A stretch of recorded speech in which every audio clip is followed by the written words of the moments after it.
ஐந்து கரத்தோனை போற்றி, ஆனை முகத்தானை போற்றி, மூஷிக வாகனனை போற்றி, மூலப்பரம்பொருளை போற்றி, சித்தி புத்தி விநாயக பெருமானை போற்றி. குருவே சரணம். இணையத்தாள் இணையங்களுக்கு வணக்கம். இது தமிழ் வருட ராசி பலன். குரோதி வருடம் எப்படி இருக்க போகுது அப்படிங்கிறத பார்க்கலாம். அதுக்கு முன்னாடி குரோதி வருடத்தில் நடக்கக்கூடிய முக்கியமான பொதுவான விஷயங்கள் என்ன அப்படின்னா, இந்த வருடத்தோட ராஜாவாக செவ்வாய் வராரு, மந்திரியாக பார்த்திங்கனாக்கா சனி வராரு, அர்க்காதிபதி மேகாதிபதியாக சுக்கிரன் வராரு. அப்போ அரசியலில் நிறைய மாற்றங்கள் ஏற்படும், அரசியல் ரீதியான குழப்பங்கள் இருக்கும். மேல் அதிகாரி உயர் அதிகாரி சொல்வதை கீழே உள்ளவங்க கேட்டு நடக்க மாட்டாங்க அப்படிங்கிற மாதிரியான ஒரு அமைப்பு.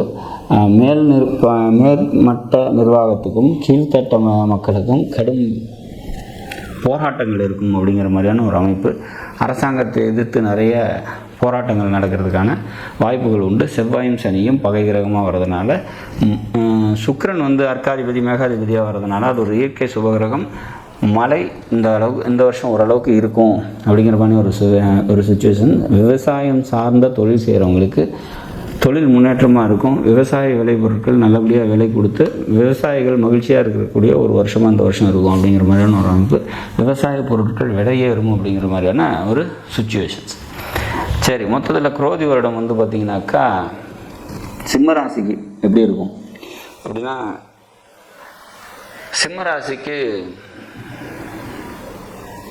இது ஒரு நல்லதொரு வருடமாக இருக்கும். ஏன் அப்படின்னா, பொதுவாக இந்த வருஷத்தில் வருடக்கோள்களோட பயிற்சி அப்படின்னு பார்த்தீங்கன்னாக்கா குரு பயிற்சியும் சனி பயிற்சியும் இருக்குது. குரு வருஷத்தோட ஆரம்ப நிலையே சித்திரை மாதத்துலேயே பயிற்சி ஆகிறாரு. சனியோட பயிற்சி வருஷ கடைசியில் பங்குனி மாதம் பயிற்சி ஆகிறாரு.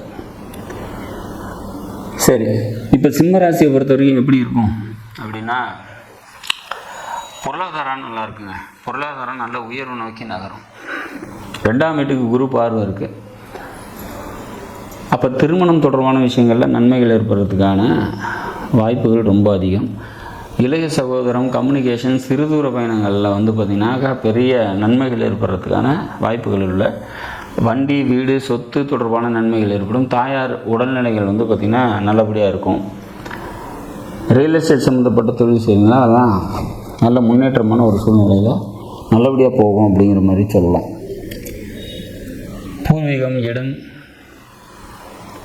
குலதெய்வ அனுகிரகம் இதெல்லாம் பார்த்திங்கனாக்கா இந்த வருஷம் கொஞ்சம் கம்மியாக இருக்குது. குலதெய்வ கோயிலுக்கு ரொம்ப நாளாக போகணும்னு நினச்சிங்கன்னா அதெல்லாம் தடைபட்டுகிட்டே இருக்கிற மாதிரியான ஒரு சுச்சுவேஷன்ஸ். சரி, வேலைக்கு போயிட்டுருக்கவங்களுக்கு வேலையில் பார்த்திங்கனாக்கா மிக முன்னேற்றமான ஒரு சூழ்நிலைகள் நடக்கும்.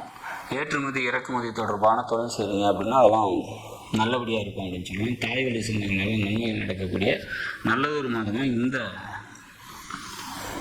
நல்லதொரு வருடமாக இந்த குரோதி வருடம் இருக்கும் அப்படிங்கிறத நம்ம எதிர்பார்க்கலாம்.